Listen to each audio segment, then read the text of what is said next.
The sky over Seoul burned red the day they came. Lee stood in the emergency room of her hospital, watching through the windows as massive ships descended through the clouds. They were nothing like the spacecraft she had seen in movies. These were practical, brutal machines designed for one purpose: conquest.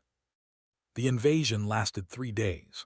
On the first day, the forces destroyed every military installation on Earth.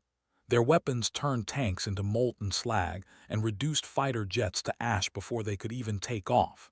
On the second day, they targeted communication centers and government buildings. The world's leaders tried to negotiate, but they had no interest in negotiation.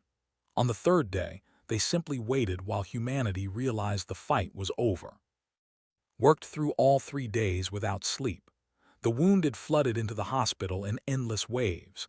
Burns, broken bones, crushed injuries from collapsed buildings. She set fractures, sutured wounds, and held the hands of dying patients who whispered names of loved ones she would never meet.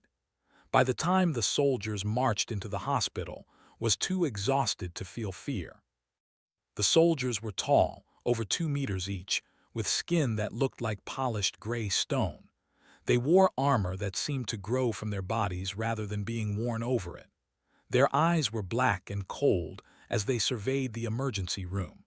One of them stepped forward and spoke in perfect Korean through a translator device. All medical personnel will be processed. Form a line. Join the line with the other doctors and nurses. They were scanned with handheld devices that projected blue light over their bodies. They studied the readouts and made marks on their tablets. Some medical staff were pulled aside and led away. Others were simply told to go home. When the scanner passed over, the soldier paused and looked at her with something that might have been interest. Trauma specialist, 5 years experience, excellent manual dexterity. The soldier marked something on his tablet. Useful, you will come with us. Wanted to protest, to run, to fight. But she was so tired, and the soldier's hand on her arm was impossibly strong. She was led outside with about 30 other hospital workers and loaded into a transport vehicle. Through the narrow windows, she watched Seoul disappear behind her. The transport took them to a massive carrier ship that squatted in what used to be a park. Thousands of humans were being herded up the loading ramps. Recognized some faces from television, politicians and scientists and engineers. Others were clearly manual laborers, selected for their physical strength. Everyone was tagged with a metal band around their wrist that burned briefly when attached, searing a number into the skin. Inside the carrier, humans were sorted into different sections, was placed in the medical wing with other healthcare workers. They stood in stunned silence as the ship's engines hummed to life. Through a viewport, watched Earth grow smaller. She thought about her mother who lived alone in. She thought about her younger brother who had been studying abroad in America. She would never know if they survived. The jump to hyperspace felt like being turned inside out. Several people vomited. One man started screaming and wouldn't stop until a guard sedated him with a device that touched his neck and dropped him instantly. After that, everyone stayed quiet.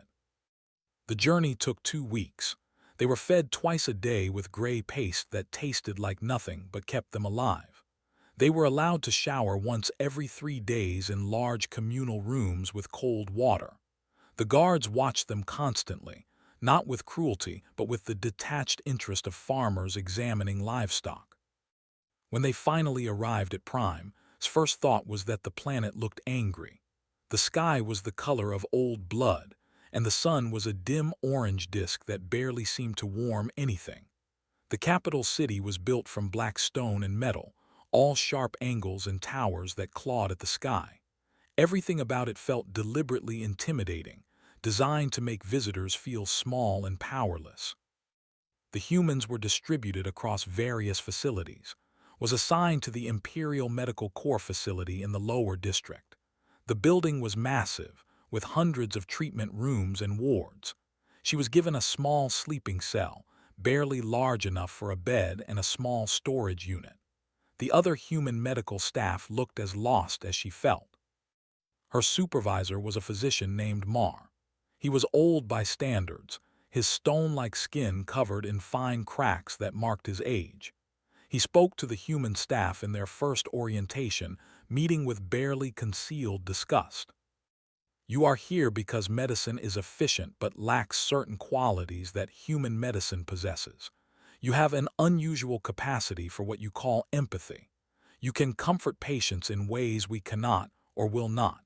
This makes you useful for treating lower-ranking soldiers and minor nobility who require such coddling. Bit her tongue and said nothing. Around her, the other humans did the same. They learned quickly that questions were not welcome. The work was brutal but familiar. Treated injured soldiers returning from border conflicts. She set broken bones and treated infections and administered medications whose names she couldn't pronounce but whose functions she could understand. The patients looked at her the way she might look at a clever dog performing a trick. Some were amused. Most were indifferent. A few were openly hostile, refusing to let a human touch them. During her breaks, found herself humming old songs. Korean folk songs her mother had taught her. Pop songs that had been popular before the invasion. Children's lullabies. The music was the only piece of home she had left. Sometimes other humans would hear her and their eyes would fill with tears. They never asked her to stop. 3 months passed in this way, developed a routine. Work 12 hours a day. Eat the tasteless meal portions provided. Sleep when she could. Try not to think about Earth. Try not to think about her family. Try not to think about the future. Then one morning, Imperial guards arrived at the medical facility. They were different from the regular soldiers. Their armor was black and seemed to absorb light rather than reflect it. They moved with the precision of predators. Every in the facility stopped what they were doing and bowed their heads. Mar approached the guards and spoke with them in low, urgent tones. Then he turned and scanned the room. His eyes found. "You Li, come here." His heart hammered as she crossed the treatment room. The other humans watched her with frightened eyes. Being singled out was never good. "You have been selected for a special assignment," Mar said. His voice held something she hadn't heard before. Was it fear? "You will be serving in the Imperial Palace. These guards will escort you." Before could ask questions, one of the guards gripped her arm. His touch was cold even through his armored glove. She was led out of the medical facility and into a transport vehicle that moved so smoothly she barely felt the acceleration. The ride through the capital took nearly an hour. The streets were wide and empty of foot traffic, moved purposefully from building to building, never lingering, never gathering in groups. The palace grew larger as they approached, dominating the skyline like a mountain of black metal and stone. Inside, the corridors were wide enough to march an army through. The ceilings were so high they disappeared into shadow. Footsteps echoed despite the guards' silent movement. They passed through security checkpoints where scanners examined her more thoroughly than before. They descended deep into the palace, far below the grand halls and throne rooms. Finally, they reached a corridor where even the guards seemed nervous. The walls here were reinforced with additional plating. The doors were massive, sealed with multiple locks and energy fields. Strange sounds came from behind those doors, roaring, the crash of breaking equipment. A voice that was barely human screaming words couldn't understand. The guards stopped at the largest door. One of them placed his hand on a scanning panel. The locks disengaged one by one with heavy metallic sounds. The door slid open, revealing a chamber beyond that looked more like a prison than a bedroom. Inside, an old physician waited. His skin had the deep cracks of extreme age, and his eyes were tired in a way that went beyond physical exhaustion. When he studied her for a long moment before speaking. "I am As, Imperial Physician. You have been brought here to treat a patient that no physician has been able to help. Come, you must see what you will be dealing with." He led her into the chamber. It was enormous, easily 50 meters across. Medical equipment lined the walls, much of it damaged or overturned. Heavy chains hung from the ceiling and walls. and in the center, surrounded by glowing containment fields, lay a figure that made its breath catch in her throat. He was massive, over 3 meters tall even lying down. His body was covered in restraints that looked strong enough to hold a vehicle. His skin was a patchwork of smooth gray stone and rough scales that seemed to shift and move. His hands ended in claws that had gouged deep marks into the metal platform beneath him. His face held traces of nobility, sharp features and high cheekbones, but they were twisted into a permanent snarl. Even sedated and restrained, he radiated violence. "This is Prince Sung," Ah said quietly, "third son of the Emperor. He suffers from the Berserker's curse, a genetic defect that appears in certain bloodlines. It causes uncontrollable rage, physical mutation, and eventually, complete madness. He has killed 6 attendants and 4 physicians. He cannot sleep without heavy sedation, and even then he wakes screaming." Stared at the prince. Even unconscious, his face was contorted in pain or rage. She couldn't tell which. "Why am I here?" she asked. As turned to face her fully. "Because we have exhausted all other options. Medicine has failed, but we have observed that human medicine, human presence, sometimes reaches patients in ways ours cannot. Your capacity for empathy, for emotional connection, might succeed where our technology has failed." "And if it doesn't?" The old physician's expression didn't change. "Then the prince will likely kill you, but you would hardly be the first." Looked at the restrained prince, at the destroyed equipment, at the chains and containment fields. She thought about refusing, but she knew there was no real choice being offered here. She was property now, a tool to be used. "What do you need me to do?" she asked. As gestured to a smaller chamber adjacent to the prince's. "You will live here. You will monitor his vital signs, administer medications as directed, and attempt to provide comfort during his waking periods. We are reducing his sedation gradually to allow his body to heal. During those times, he will be dangerous. The containment fields will protect you, but accidents happen." He handed her a data tablet with information about the prince's condition, medications, and treatment history. The list of failed interventions was long and detailed. Every medical technique had been attempted. Nothing worked. "There is one more thing you should know," As said as he prepared to leave. "The prince's mother was human, captured during an earlier conquest. She died when he was young, but she named him before her death. Sung is not a name." The revelation struck like a physical blow. A half-human prince. No wonder the court had been so quick to isolate him when his condition worsened. He was a reminder of weakness in the imperial bloodline. After As left, stood alone in the chamber with the sleeping prince. She reviewed the medical data on the tablet, trying to understand the full scope of his condition. The Berserker's curse had no cure. The best medicine could do was manage the symptoms and hope the patient retained enough sanity to function. As she read, the prince stirred. His eyes opened, revealing irises that were half black and half human brown.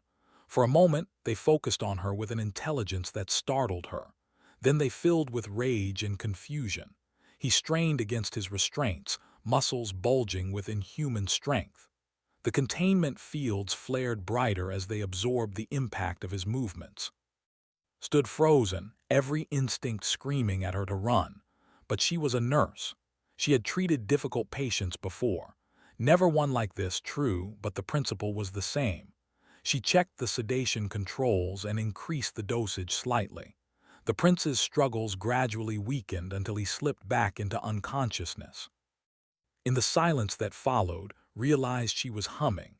It was a lullaby her mother used to sing, about the moon watching over lost children. She hadn't even realized she was doing it. The sound seemed small and fragile in the massive chamber, barely audible over the hum of medical equipment. But as she hummed, she noticed something. The prince's face, which had been twisted in rage even in sleep, relaxed slightly. His breathing, which had been harsh and rapid, slowed to something more natural. It was probably nothing, probably just coincidence. But kept humming anyway, because it was the only thing she had left that was truly hers. The first week caring for Prince Sung was a nightmare that never seemed to end. Approached her duties with the same methodical care she had used back on Earth. Check vital signs every 2 hours. Monitor the containment fields. Adjust medication dosages according to the protocols OS had given her. Document everything on the data tablet. It was familiar work, comforting in its routine, but the patient was unlike anything she had ever encountered. When Sung was unconscious, he seemed almost peaceful. His massive form would relax against the restraints, and his breathing would even out into something resembling normal sleep. But it never lasted long. The sedation had to be reduced regularly to prevent his body from becoming dependent on it. Oz had explained that constant heavy sedation was slowly killing him, shutting down vital organs one by one. So they reduced it, and when they did, the beast woke up. The first time witnessed Sung fully conscious, she understood why 6 attendants had died. He opened his eyes and immediately began straining against his restraints with impossible strength. The metal bands around his wrists and ankles groaned under the pressure. The platform beneath him shook. He roared, and the sound was so loud it hurt ears even from across the chamber. His eyes found her, and there was nothing human in them, just rage, pure and burning. He said something his voice twisted and guttural. Didn't need translation to understand the threat in his words. She stood frozen behind the containment field, her hand on the emergency sedation control.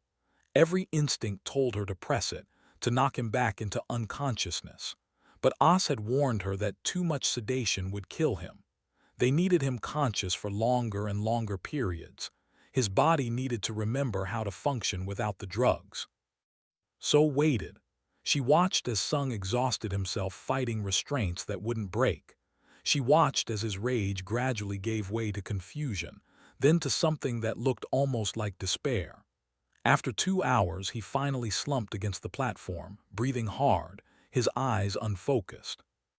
This became the pattern: reduce sedation, wait for him to wake, watch him rage, sedate him again when he became too dangerous or too exhausted.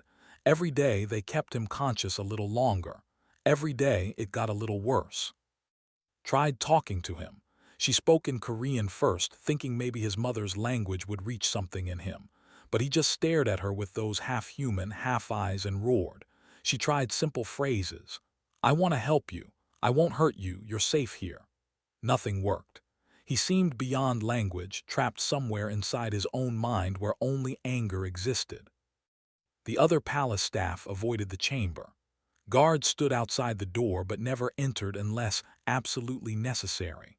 Medical assistants delivered supplies but left them in the outer chamber to collect herself. She ate her meals alone in her small room, slept poorly when she could, and spent every other moment with a patient who wanted nothing more than to kill her. On the 8th night reached her breaking point.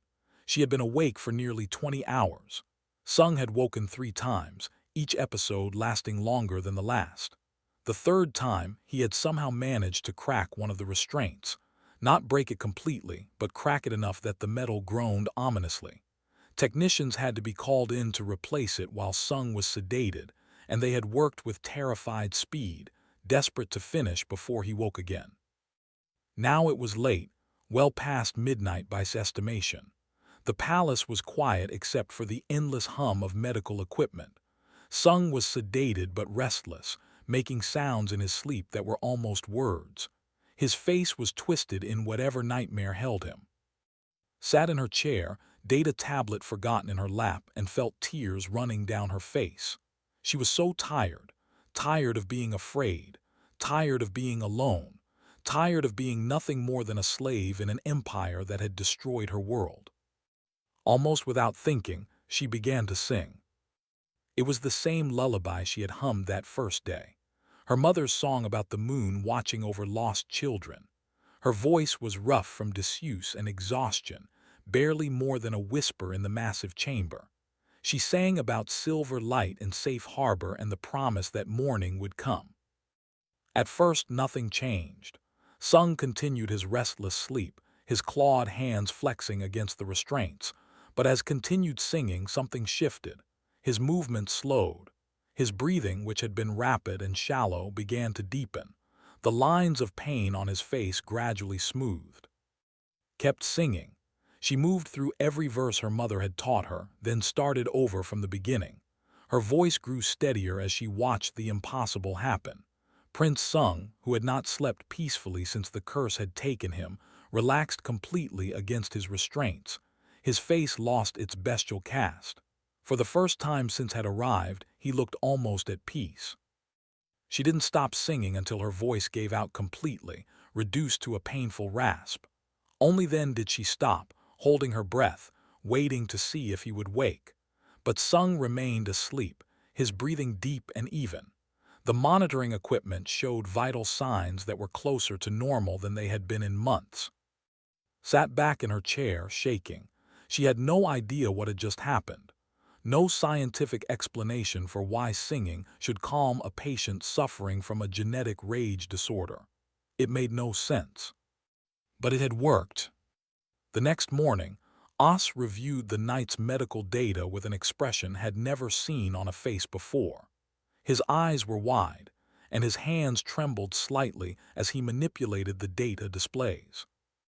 "These readings," he said slowly.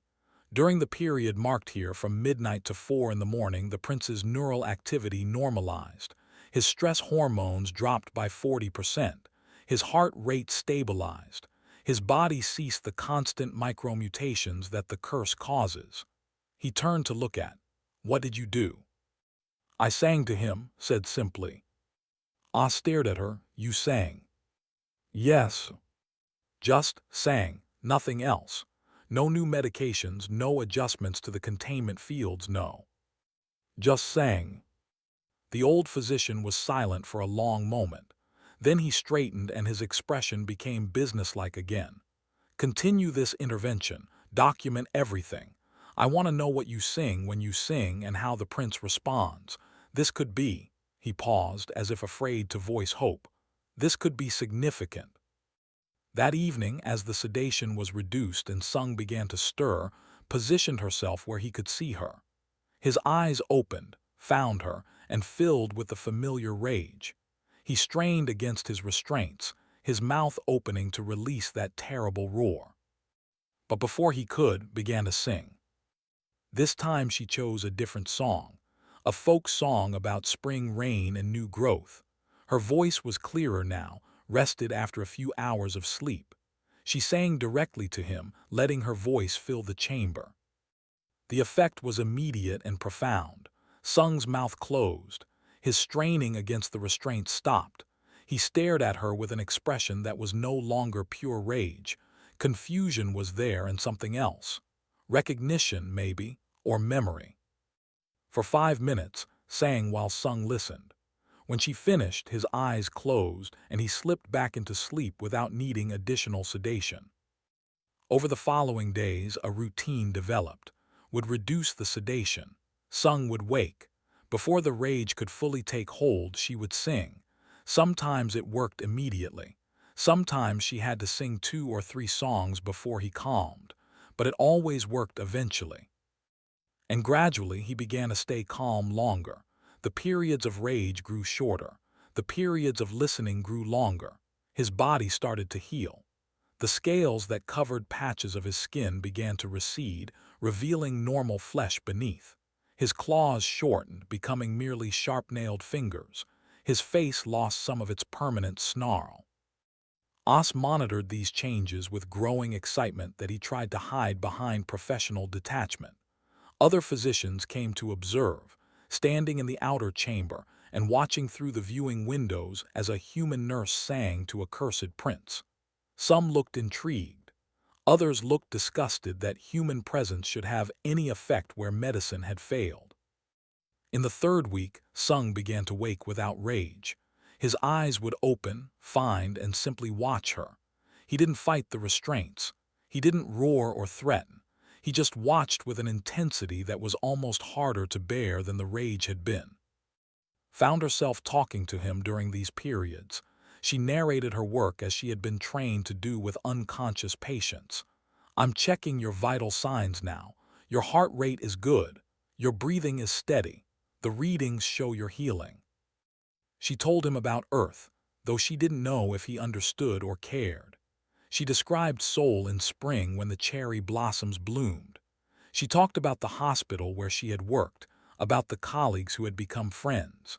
She told him about her favorite foods, about concerts she had attended, about the small apartment she had lived in with its view of the Han River. She even told him about her family, her mother who had been a teacher, her younger brother who had wanted to be an engineer. She didn't know if they were alive or dead, but talking about them made them feel real again, if only for a moment. Sung never responded, but his eyes tracked her movements as she worked. When she sang, something in his expression softened. It wasn't quite peace, not yet, but it was the beginning of something other than endless rage. On the 28th day, something changed. Was singing a song about mountains and ancient stones, her voice carrying through the chamber, when Sung's eyes suddenly focused with a clarity she hadn't seen before. His mouth moved, and after several attempts, sound emerged. "Why?" The word was rough, barely recognizable, his voice destroyed by weeks of roaring and screaming. But it was a word, a question, the first real communication since the curse had taken him. "Stop singing." Her heart hammered in her chest. She moved closer to the containment field, close enough to see the flecks of brown in his otherwise black eyes. "Why what?" she asked gently. Sung struggled to form more words, his face twisted with effort. "Why help me?" It was such a simple question, but it held universes of meaning. Why would a conquered human help a prince of the empire that had destroyed her world? Why show kindness to someone who had killed 6 people in his madness? Why care? Thought about lying, about giving some simple answer that would satisfy him. But those eyes watched her with such desperate need for truth that she couldn't. "Because everyone deserves comfort," she said quietly. "Even princes, even beasts, even the conquered and the conquerors, because you're suffering and I'm a nurse. It's what I do." Sung stared at her for a long moment. Then his eyes closed, and she thought she saw something that might have been tears at the corners. When he spoke again, his voice was barely a whisper. "More, sing more." So she did. She sang until he slept, and this time his sleep was deep and dreamless and healing. When Os reviewed the data the next morning, he found vitals that were nearly normal for the first time since the curse had manifested. The Beast Prince was coming back to himself, and it was a human nurse's voice that was showing him the way home. As Prince Sung healed, the chamber that had been his prison slowly became something else. The restraints were removed one by one, first from his legs, then from his arms. The containment fields were powered down during the day, activated only at night as a precaution. Os insisted the guards remain outside, but they were instructed to enter only if triggered the emergency alarm. She never did. Sung moved carefully in those first days of freedom, as if afraid his body might betray him. He would sit on the edge of the platform that had held him captive and simply flex his fingers, watching the way they moved. The claws were gone completely now, leaving behind normal nails, though still sharp by human standards. His skin had returned to the smooth gray of nobility, the scales faded like a bad dream. He was still massive, over 2 meters tall even when sitting, his frame built with the heavy muscle of warrior breeding. But there was a carefulness to him now, a deliberate gentleness in every movement. He had hurt people while lost in the curse. Could see the weight of that knowledge in his eyes. They began to talk more. Sung's voice was still rough, damaged by months of screaming, but it grew stronger each day. His was, naturally, perfect, precise and formal in the way of royalty, but was still clumsy, and she struggled with the complex grammar. Sung proved surprisingly patient. When she stumbled over a word, he would wait without judgment until she found it. When she used the wrong verb form, he would gently correct her and explain why. Teaching seemed to give him purpose during the long hours between medical checks.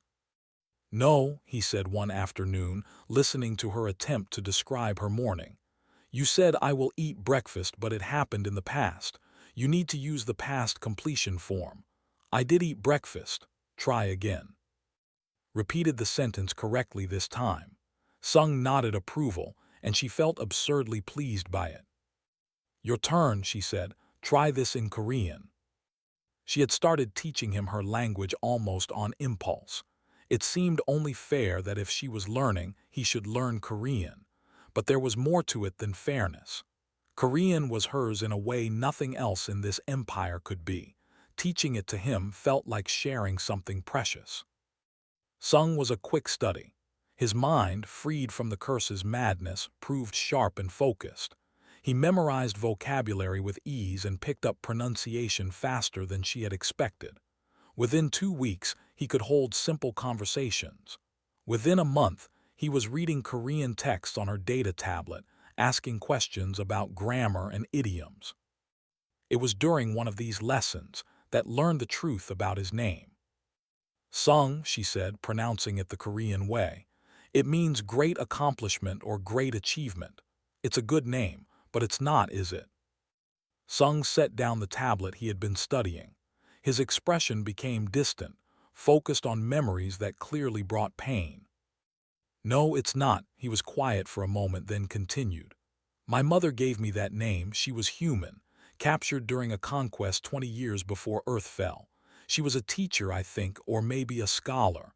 The records are unclear. The emperor took her as, it's hard to translate, not quite a wife, not quite a servant, something in between. Felt her heart clench. She knew what that meant. She had seen enough of culture to understand. She died when I was young, Sung continued. But before she died, she named me. In her language, the emperor allowed it, though I never understood why.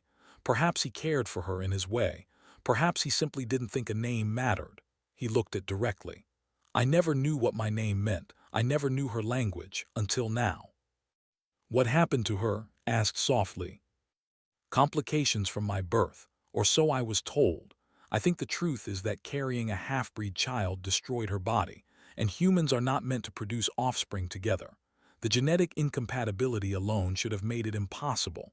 That I exist at all is an anomaly. His voice was matter-of-fact, but could hear the old hurt beneath it. The berserker's curse probably came from that genetic chaos, my body fighting itself on a cellular level. Wanted to say something comforting, but what comfort could she offer? His mother had died, bringing him into a world that viewed him as an aberration. His father's empire had conquered her people, and now had conquered as well. The wounds were too deep for easy words. Instead, she did what she had always done. She sang. This time, a song about mothers and children, about love that transcends everything, even death. When she finished, Sung's eyes were wet. Could cry, she realized. She had never seen it before. Thank you, he said in Korean, the words careful but sincere, for teaching me her language, for helping me understand the gift she gave me. After that, something shifted between them. The careful distance had maintained, nurse and patient, conquered and conqueror, began to blur. They talked more freely. Sung asked questions about Earth with genuine curiosity. What did humans value? What brought them joy? How did they build their societies? Answered honestly. She talked about democracy and art and the thousand small freedoms she had taken for granted. She talked about music and literature and the way humans could create beauty even in hardship. She talked about love and friendship and bonds that went beyond blood or empire. In return, Sung told her about culture, not the propaganda version meant for conquered species, but the truth. He told her about the old ways before the empire, when had been traders rather than conquerors. He told her about the poetry his people still wrote, though few admitted to such soft pursuits. He told her about his siblings, the brutal competition for their father's approval, the constant knowledge that weakness meant death. I have 5 brothers and 3 sisters, he said one evening, all full-blooded, all stronger than me in the ways that matter here. When the curse manifested, I think some of them were relieved. One less competitor for the throne. My father certainly seemed to write me off quickly enough. But you're healing now, pointed out. You're getting better, doesn't that change things? Sung's laugh was bitter.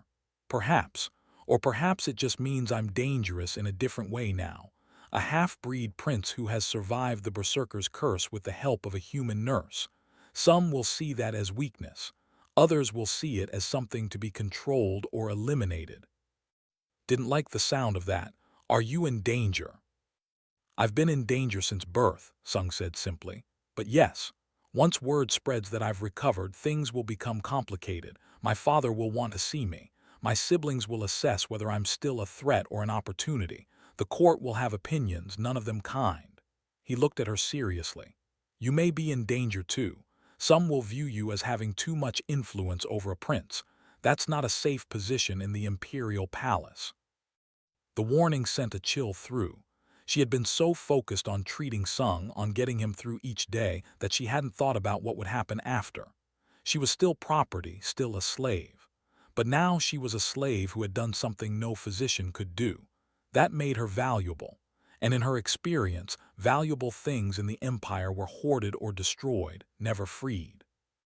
As if reading her thoughts, Sung spoke again. I won't let harm come to you. You have my word on that.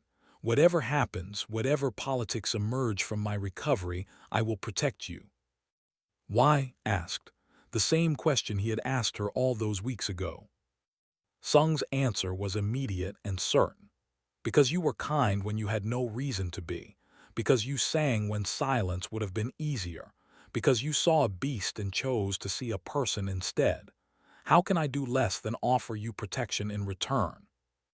That night, as always, sang him to sleep. But this time, when she began the lullaby, Sung's voice joined hers. It was rough and unpracticed, but he had been listening all these weeks. He had memorized the words and the melody. They sang together, a human nurse and a half-human prince, their voices blending in the darkness. It was the next morning that As arrived with news. The emperor had heard of Sung's recovery. He demanded his son's presence at court. The prince was to be evaluated, tested, and judged fit for society. If he passed, he would be reinstated to his former rank. If he failed, he would be permanently exiled or worse. Watched Sung receive this news with outward calm. But she knew him well enough now to see the tension in his shoulders, the tightness around his eyes. When? He asked. 3 days, As said. The court gathers for the seasonal assembly. The emperor wants your appearance to be public, a demonstration.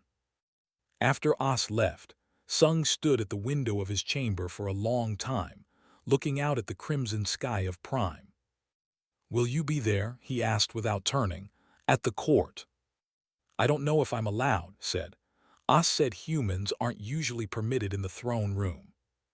Then I'll make sure you're allowed. Sung turned to face her and his expression was fierce. If I'm to be judged, I want the person who saved me to witness it. You've earned that right. But when the day came, was barred from the throne room anyway.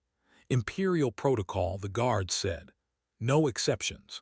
She watched from a viewing chamber high above the court, looking down through a transparent section of the ceiling as Sung entered the vast hall. He looked every inch a prince in formal armor, his bearing straight and proud. The court watched him with cold, calculating eyes.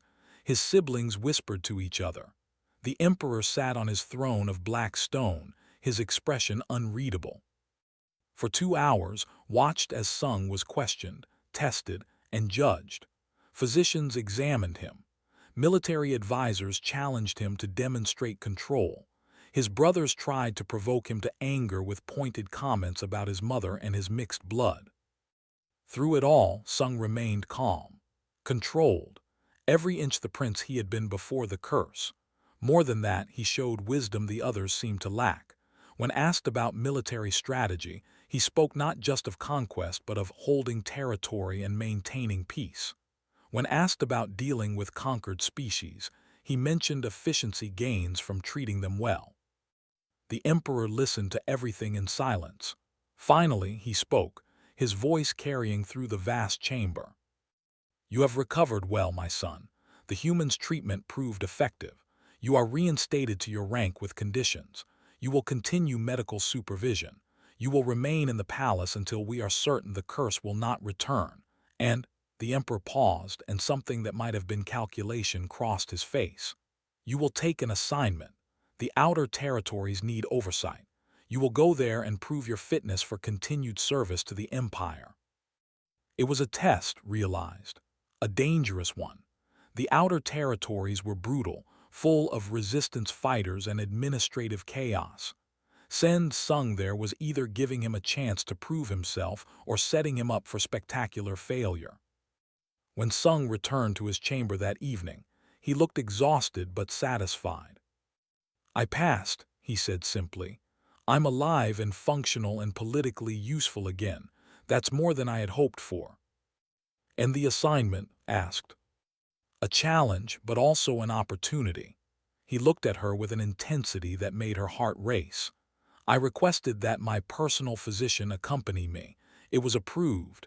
Lee, will you come with me to the outer territories? Thought about what that meant. Leaving the relative safety of the palace, going to the frontier where danger was constant, but also leaving this prison, seeing more of the galaxy, perhaps even seeing other humans. Yes, she said, I'll come. Sung's smile was the first real smile she had seen from him. It transformed his face, making him look younger, almost hopeful. Good, he said. Then perhaps together we can do more than just survive. Perhaps we can make a difference. That night they sang together again. But this time, the songs were not lullabies but anthems of journey and possibility, of hope in dark places, of two very different people finding common ground in an empire that had tried to destroy them both. The outer territories were nothing like Prime. Where the capital was all sharp angles and black stone, the frontier worlds were rough and chaotic. Mining colonies carved into asteroids, agricultural settlements on planets with too much gravity or too little oxygen, factory complexes that stretch for kilometers, churning out weapons and ships for the endless expansion of the empire. And everywhere, there were conquered species trying to survive under rule. Saw it all from the viewport of the command ship that carried them between systems. Sung's assignment covered 5-star systems, each with multiple inhabited worlds. His job, as the Emperor had explained, was to ensure productivity, suppress resistance, and report back on the efficiency of imperial administration. It was a job designed for someone to fail at. The territories were intentionally undermanned and under-resourced. Previous overseers had lasted months before being recalled in disgrace or killed by resistance fighters. The Emperor was giving his half-breed son just enough rope to hang himself with. But Sung approached the assignment differently than his predecessors. Instead of ruling from the command ship and sending orders down through subordinates, he insisted on visiting each world personally. He walked through mining facilities and talked to the workers. He toured agricultural settlements and examined the equipment. He reviewed labor quotas and supply chains with a meticulous attention to detail. And he brought with him everywhere. At first, the local administrators didn't know what to make of a human physician traveling with a prince. Some assumed she was a concubine, despite there being no evidence of that. Others thought she was some kind of exotic pet. A few figured out the truth, that she had saved Sung from the Berserker's curse, and looked at her with calculation in their eyes. But quickly proved her worth. She established medical clinics on every world they visited. She trained local staff in basic first aid and disease prevention. She treated injured workers and sick children without asking what species they were or what crimes they might have committed. Word spread quickly. The Beast Prince's human physician would help anyone who asked. On the 4th world they visited, walked into a work camp and found conditions that made her physically ill. Hundreds of laborers from a dozen different species crammed into facilities meant for half that number. Inadequate food, no medical care, brutal quotas that left workers injured and exhausted. She found Sung and showed him what she had seen. He toured the facility himself, his face growing harder with each revelation. That evening, he summoned the camp administrator. These conditions are unacceptable, Sung said, his voice cold with controlled anger. They violate basic productivity standards. Workers cannot meet quotas if they're sick or injured. They cannot work efficiently if they're starving. The administrator, a full-blooded who clearly resented taking orders from a half-breed, sneered. These are the conditions that have always existed. Previous overseers had no complaints. Then previous overseers were fools, Sung said flatly. You have 3 days to improve conditions, increase food rations, establish medical facilities, reduce quotas to sustainable levels. If you cannot do this, I will find someone who can. The administrator's face darkened. You don't have the authority. I have my father's authority, Sung interrupted, and his orders were to ensure efficiency in these territories. This is not efficient. This is waste. Do you wish me to report to the emperor that you prefer waste to productivity? The threat was clear.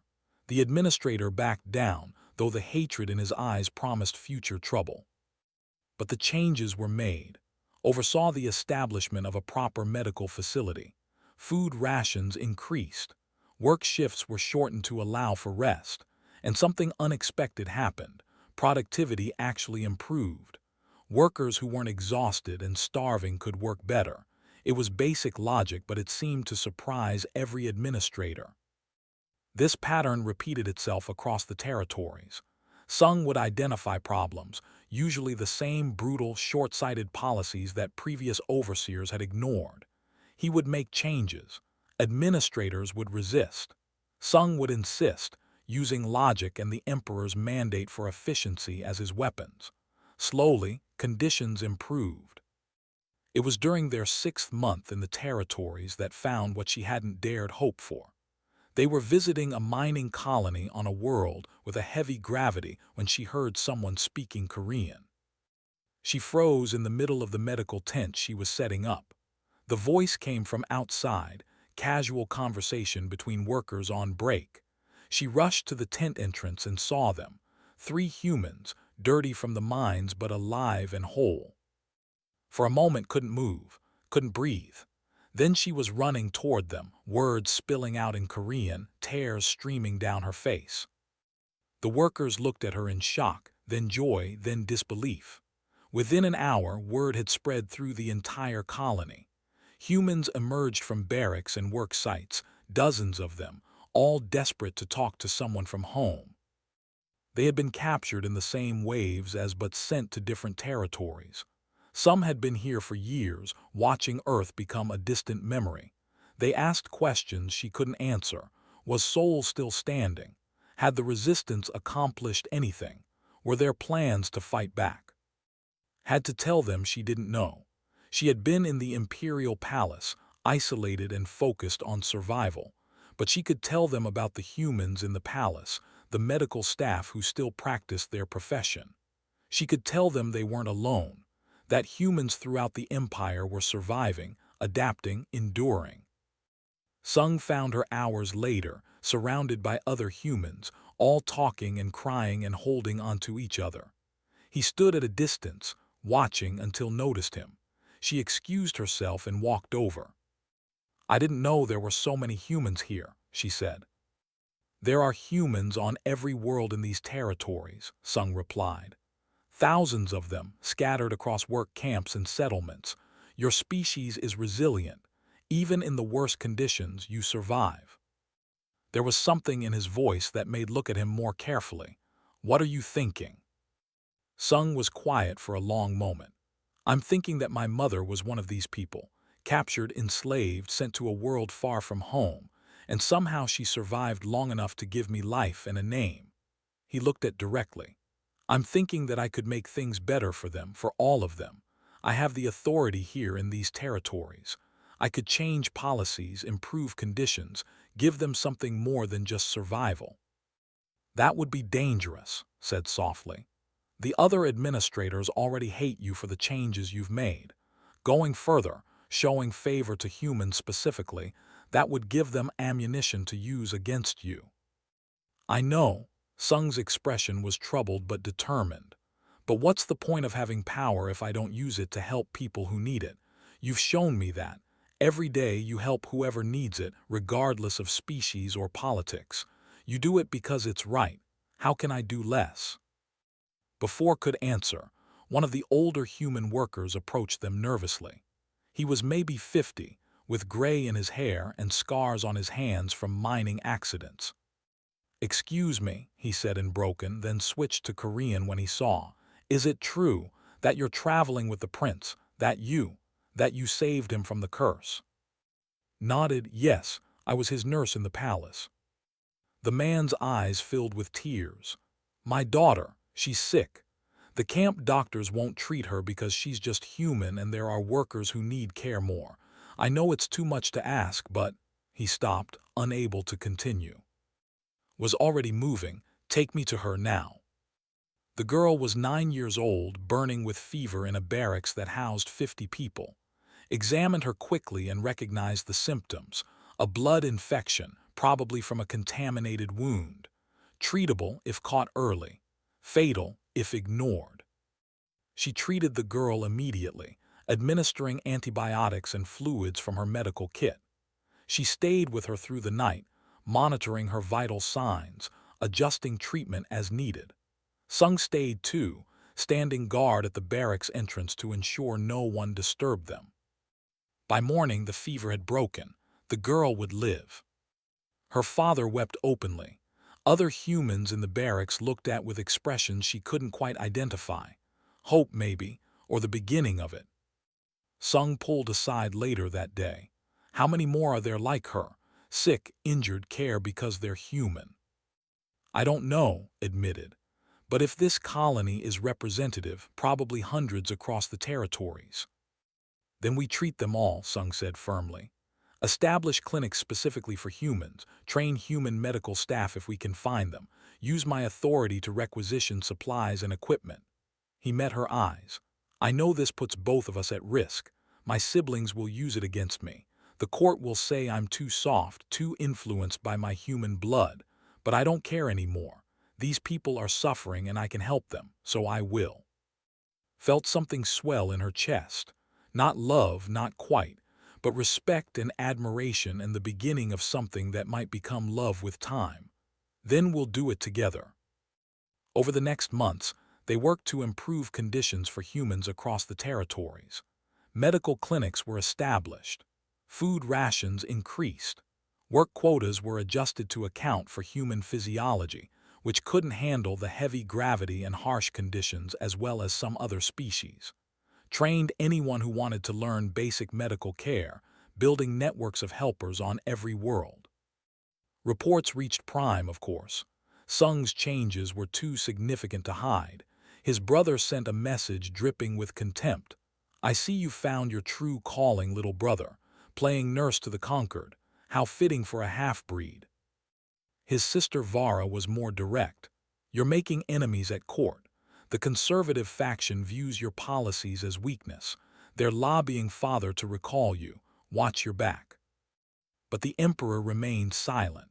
The territories under Sung's control continued to increase productivity. Resources flowed back to Prime at record levels. Whatever the court thought of his methods, they couldn't argue with results. It was during their 13th month in the territories that the crisis came. A resistance cell on one of the outer worlds launched a coordinated attack on an imperial garrison, killing 30 soldiers and destroying significant equipment. The response from Prime was immediate. Sterilize the entire sector. Execute every 10th person as an example. Crush any hint of resistance with overwhelming force. Sung stood in his command center, reading the orders, his face unreadable. Around him, his officers waited for confirmation to begin the executions. No, he said quietly. The lead officer blinked, Sir. I said no, we're not executing civilians, we're not sterilizing the sector. Sung turned to face his command staff. We're going to do something no imperial force has ever done. We're going to negotiate. The shock in the room was palpable. Several officers looked ready to refuse the order. One spoke up. That's treason, sir. direct violation of imperial command. Then I'm a traitor, Sung said calmly. But I'm also a prince, and in these territories my authority is absolute. We negotiate, or you can try to remove me and explain to my father why his son died attempting peace. The threat worked. No one wanted to be responsible for a prince's death, even a half-breed prince. The orders went out: arrange a meeting with resistance leaders. Watched all this with growing fear. Sung was gambling everything on this moment. If the negotiation failed, he would be recalled in disgrace or executed for treason. If it succeeded, he would have enemies for life at court. You don't have to do this, she told him the night before the meeting. You could follow the orders, maintain your position, stay safe. Sung looked at her with those strange half-human eyes. If I do that, hundreds will die. Innocent people who just want to live free. My mother's people, your people. How can I order their execution and still look you in the face every evening when you sing? You might die tomorrow, said softly. The resistance might kill you on sight. Maybe, but you taught me something important. You taught me that kindness matters even in the darkest places, even when it's dangerous, especially then. He took her hand gently.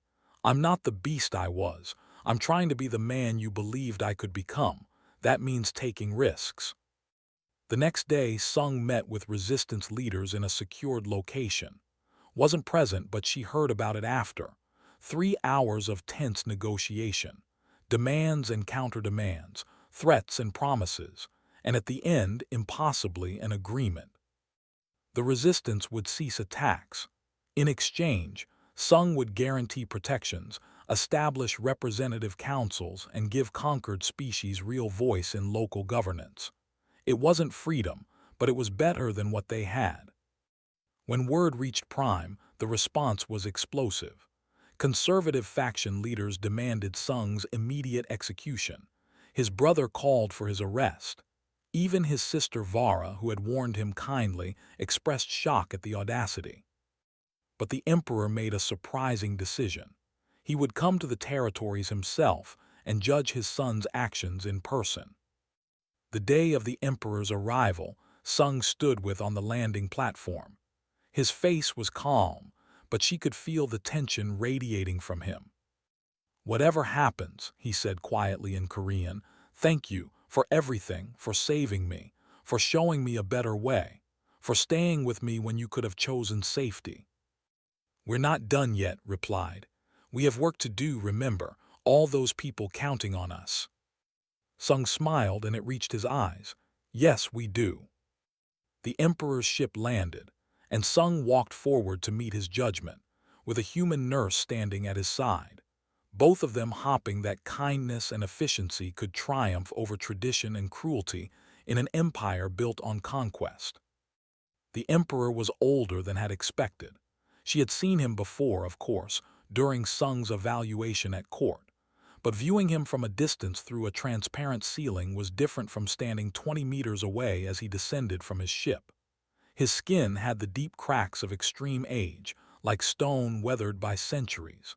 His eyes were black and sharp, missing nothing. He swept past them without acknowledgement and into the command center Sung had established.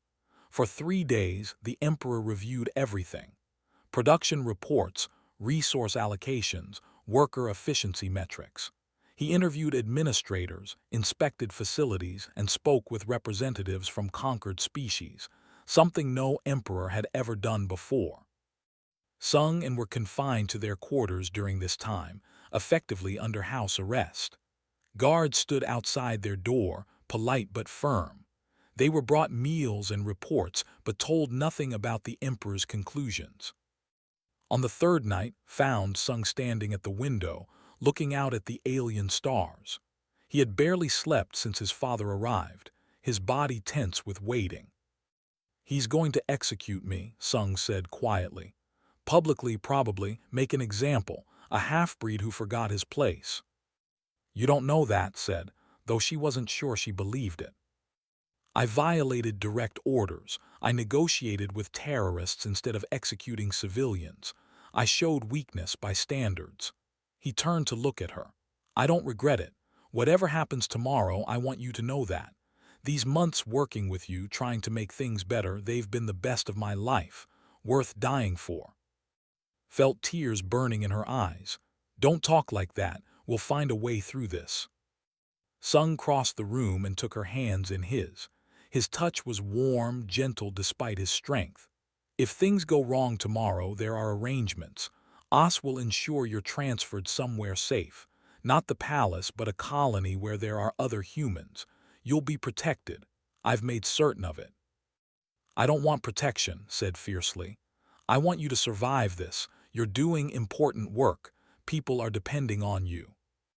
Then pray to whatever gods humans believe in, Sung said with a sad smile. Because gods have never been kind to me. That night sang longer than usual. Songs about hope and perseverance and the certainty that morning would come. Sung listened with his eyes closed, and when she finally stopped, he whispered, "Thank you for everything." The next morning, they were summoned to the command center. The Emperor sat in Sung's chair, surrounded by advisors and guards.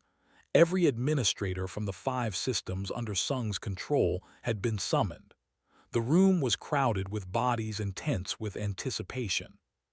Sung entered with his head high, every inch a prince despite knowing he might be walking to his execution. Followed 2 steps behind, as protocol demanded. She had been ordered to attend, though no one had explained why. The Emperor studied his son for a long moment. Then he spoke, his voice carrying through the silent room. "Prince Sung, you have violated direct orders from Prime. You have negotiated with resistance fighters. You have implemented policies that deviate significantly from imperial standard. Do you deny these charges?" "No, father," Sung said clearly. "I do not deny them." "Then explain yourself." Sung straightened. "I was sent to these territories to ensure efficiency and productivity. The previous methods were inefficient. Workers died from preventable illness and injury. Resistance attacks disrupted production. Resources were wasted on brutal suppression that didn't work. I changed the approach. I treated workers as assets to be maintained rather than disposable tools. I negotiated because endless violence was costing us more than peace. And it worked. Productivity in these territories has increased by 30%. Resistance attacks have decreased by 70%. Resource flow to Prime is at record levels." The Emperor's expression didn't change. "You speak of efficiency, but you show favor to humans specifically. You establish medical facilities for them. You adjust work requirements for their weakness. Explain this."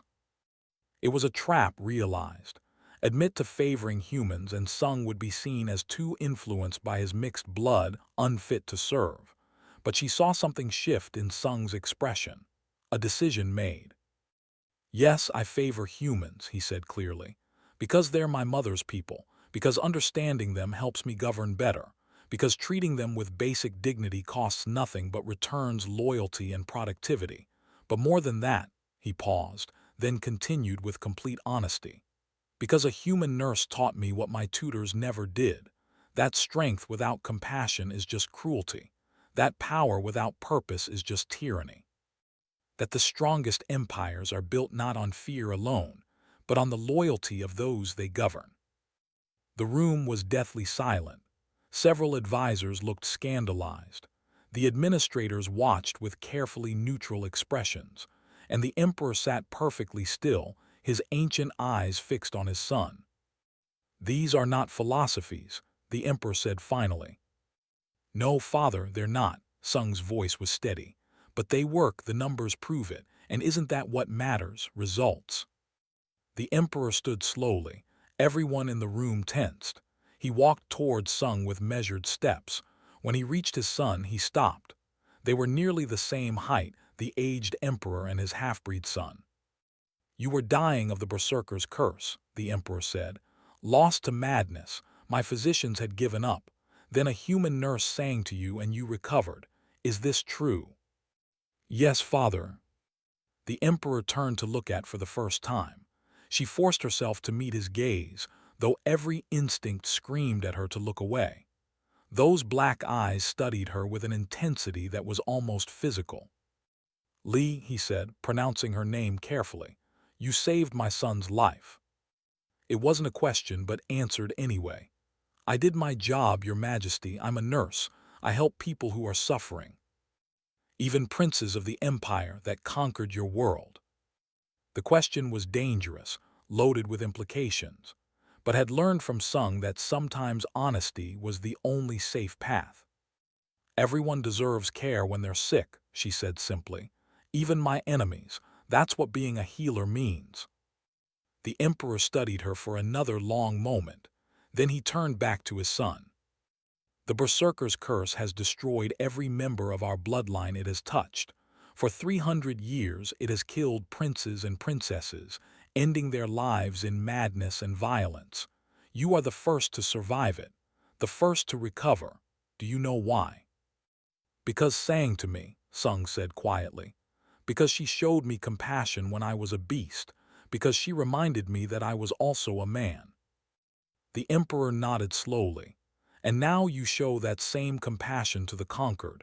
You negotiate instead of destroying. You heal instead of punishing. Your methods are not—" He paused, and something shifted in his expression. "But perhaps that is exactly what the Empire needs." The shock in the room was palpable. Several advisors looked ready to protest, but the Emperor raised a hand for silence. "I did not build this empire on tradition alone," he said.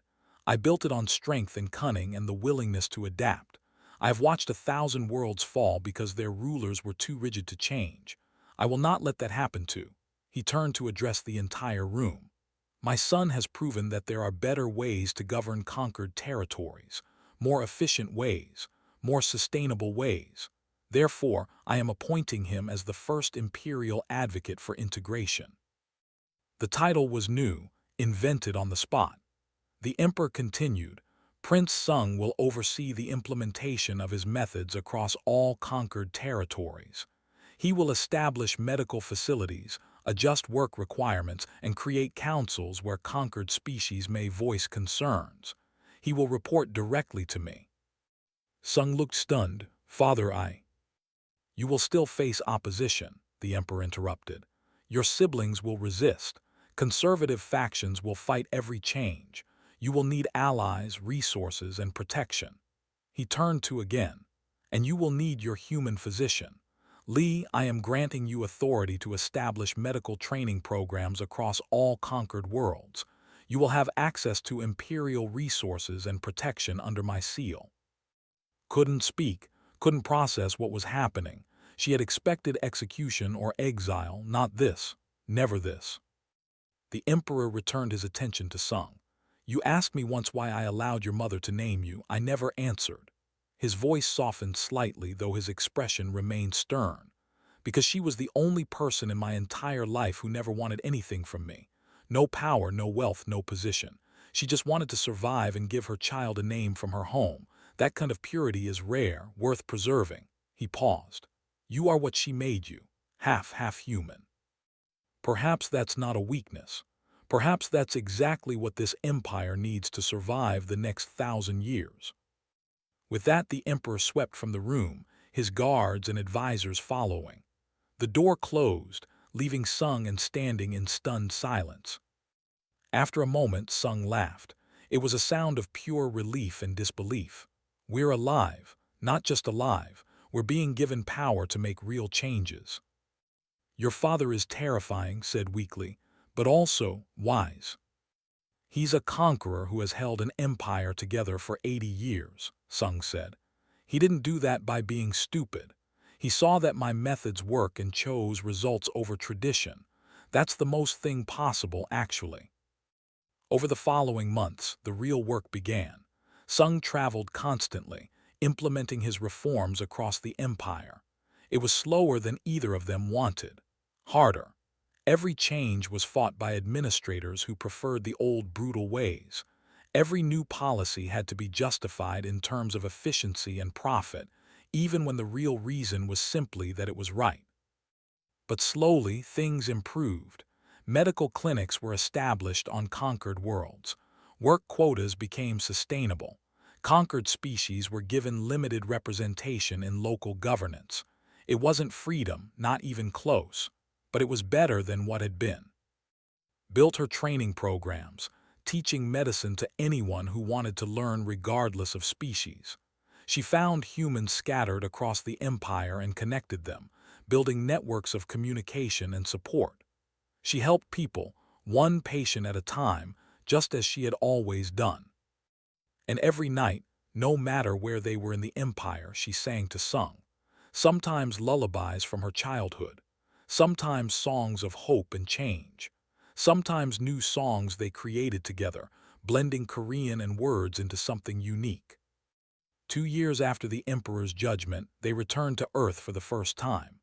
The planet was still conquered, still occupied, but conditions had improved under Sung's reforms. Walked through the streets of Seoul and found it but surviving. The hospital where she had worked was still standing, still treating patients. She found her mother, older, worn by years of occupation but alive. They held each other and cried, and for the first time since the invasion, felt something like peace. Sung waited at a respectful distance, letting her have this moment. When she finally introduced him, her mother looked at this prince with understandable suspicion. But she listened as explained everything. The curse, the healing, the reforms, the changes they were trying to make. "You love him," her mother said quietly in Korean, watching Sung speak with other humans about medical needs in the area. Started to deny it, then stopped. "Yes, I do." "Then I will trust your judgment," her mother said. "You always had a good heart, even as a child. If you believe he's trying to make things better, then I will believe it too." That night in a small apartment that had once been, she and Sung sat on the floor and looked out at the Seoul skyline. The city was different now, marked by architecture and military installations. But it was still Seoul, still home. "Do you ever wonder if we're making a real difference?" asked. "Or if we're just making slavery slightly more comfortable?"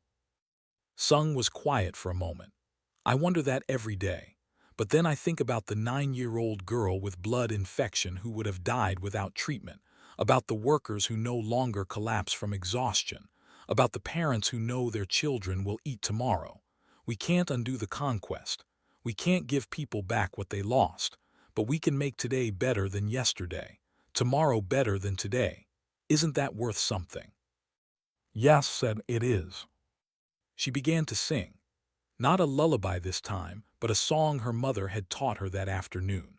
A song about resilience and survival, about trees that bend in storms but never break, about the certainty that spring follows winter no matter how harsh the cold.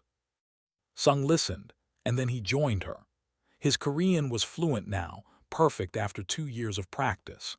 They sang together, their voices rising into the Seoul night, a human nurse and a half-human prince making music in a world that had tried to destroy them both. The empire hadn't changed completely, probably never would. There was still injustice, still cruelty, still suffering, but there was also hope now.